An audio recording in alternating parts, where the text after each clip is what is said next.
Ma'am, ಈಗ ಒಂದು ವಿಚಾರನ ನೀವು ಪ್ರಸ್ತಾಪ ಮಾಡಿದ್ರಿ ಸೋಷಿಯಲ್ ಮೀಡಿಯಾದಲ್ಲಿ ಈ ಚರ್ಚೆ ಸಂದರ್ಭಕ್ಕೆ ಬಂದಾಗ, ಅಂದ್ರೆ 20-30ನೇ ವರ್ಷದ ಸಂದರ್ಭದಲ್ಲಿ ಅಂದ್ರೆ ಈ ಮದುವೆ ಕನಸುಗಳಾಗಿರ್ಬೋದು ಸಹಜವಾಗಿ ಇರುತ್ತೆ. ಬಟ್ ನಿಮಗೆ ಹೇಗಿತ್ತು ಆ ಸನ್ನಿವೇಶ, ಅದೆಲ್ಲವನ್ನು ಪಾಸ್ ಮಾಡಿ ಈಗ 40ನೇ ವರ್ಷದಲ್ಲಿ ಇಂತಹ ನಿರ್ಧಾರ ಆಗುವಂತಹ ಸನ್ನಿವೇಶ ಹೇಗೆ ನಿರ್ಮಾಣ ಆಯ್ತು ಅಂತ? 20ನೇ ವರ್ಷದಲ್ಲಿ ಸಹಜ, ಎಲ್ಲರಿಗೂ ಸಹಜವಾಗಿ ನಮ್ಗೂ ಕನಸುಗಳು ಅನ್ನೋಕ್ಕಿಂತ ಹೆಚ್ಚಾಗಿ ಅಷ್ಟೊಂದು ಜನನೂ ಇರ್ತಾರೆ ಹಿಂದೆ ಮದ್ವೆ ಆಗ್ಲಿಕ್ಕೆ. And then as you grow old 30s ಬರ್ತೀವಂತ ಅನ್ಕೊಳ್ಳಿ, 30ನೇ ಹರಿಯದಲ್ಲಿ ಬರ್ತಾ ನಮ್ಮ ಜವಾಬ್ದಾರಿಗಳು ಬೇರೆ ಆಗ್ತಾ ಹೋಗುತ್ತೆ, ನಮ್ಮ ಜೀವನದ ಪ್ರಾಮುಖ್ಯತೆಗಳು ಬೇರೆ ಆಗ್ತಾ ಹೋಗುತ್ತೆ. ನಾವು ಸಂಗಾತಿಯನ್ನ ಯಾವ ತರದವ್ರು ಬೇಕು ಅಂತ ಪಡಿಬೇಕು ಅನ್ನುವಂತಹ, ಅವರಲ್ಲಿ ನೋಡುವಂತಹ ಗುಣಗಳಾಗ್ಲಿ, ಕ್ಯಾರೆಕ್ಟರಿಸ್ಟಿಕ್ಸ್ ಆಗ್ಲಿ, ಅದೆಲ್ಲದು ಬದಲಾಗ್ತಾ ಹೋಗ್ಬಿಡತ್ತೆ. And then when it is already 35, you don't have much of a choice left for a woman still today.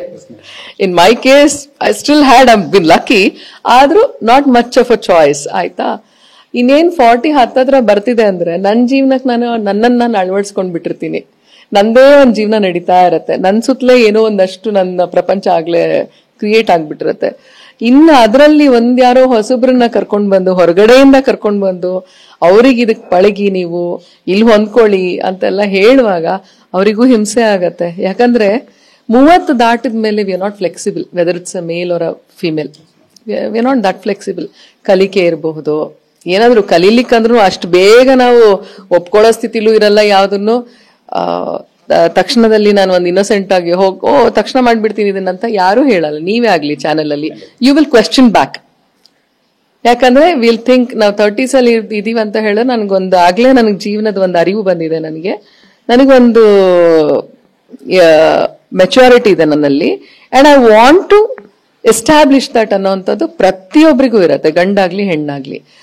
ಅದರಲ್ಲಿ ಸ್ವಲ್ಪ ಆಗ ಕಲಹಗಳು, I am sure it will happen.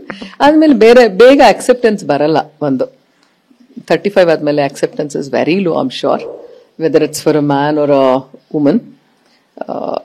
And for a woman ನಾನು ಕಲಾವಿದೆಯಾಗಿ ಇನ್ನೊಂದು ಸ್ವಲ್ಪ ಜಾಸ್ತಿ ಸೂಕ್ಷ್ಮತೆ ಅತಿ ಹೆಚ್ಚಿರುತ್ತೆ. ಯಾಕಂದ್ರೆ ಕಲಾವಿದ್ರಿಗೆ ನಮ್ದೇ ಒಂದು ಸ್ಪೇಸ್ ಇರ್ಬೇಕು ಅಂತ ಇರುತ್ತೆ, ನಮ್ಗೊಂದು ಮೆಂಟಲ್ ಸ್ಪೇಸ್ ಬೇಕು ಫಿಸಿಕಲ್ ಸ್ಪೇಸ್ಗಿಂತ. ಈ ತರದೆಲ್ಲ ಯೋಚನೆ ಮಾಡ್ತಾ ಇರ್ತೀವಿ. ಆಮೇಲೆ ನಮ್ಮದೇ ಆದಂತಹ ಒಂದು ಸ್ನೇಹ ವರ್ಗ ಇರುತ್ತೆ, ಆ ಸ್ನೇಹ ವರ್ಗಕ್ಕೂ ಅವ್ರು ಹೊಂದ್ಕೊಳ್ಬೇಕು, ಅವರ ಯಾವ ಕ್ಷೇತ್ರದಿಂದ ಬರ್ತಾರೋ ಅಲ್ಲಿಗೆ ನಾನು ಹೊಂದ್ಕೊಳಕ್ ತಯಾರಿರ್ಬೇಕು. ಈ ತರದೆಲ್ಲ ಸಾಕಷ್ಟು ಕಾಂಪ್ಲಿಕೇಶನ್ಗಳು ಐ ಕುಡ್ ಸಿ ಥ್ರೂ. ನನ್ನ ಜೀವನ ಶೈಲಿ ಮತ್ತು ನನ್ನ ಮನೆಯ ವಾತಾವರಣ, ನನ್ನ ಸಂಸಾರ ಅಂದ್ರೆ ನಾನು ನನ್ನ ತಂದೆ, ಅದು ಪ್ರಪಂಚನೇ ಆಗ್ಬಿಟ್ಟಿದೆ ನಮ್ದು. ಆ ಒಂದು ಪುಟ್ಟ ಪ್ರಪಂಚಕ್ಕೆ ಈಗ ಯಾರಾದ್ರೂ ಹೊಸಬ್ರು ಬಂದು ಏನಾದ್ರೂ ಒಂದು ಸಣ್ಣ ಕಹಿ ಅಂಶನು ತರ್ತಾರಂದ್ರು ಅದು ತುಂಬಾ ಭಯ ಆಗತ್ತೆ.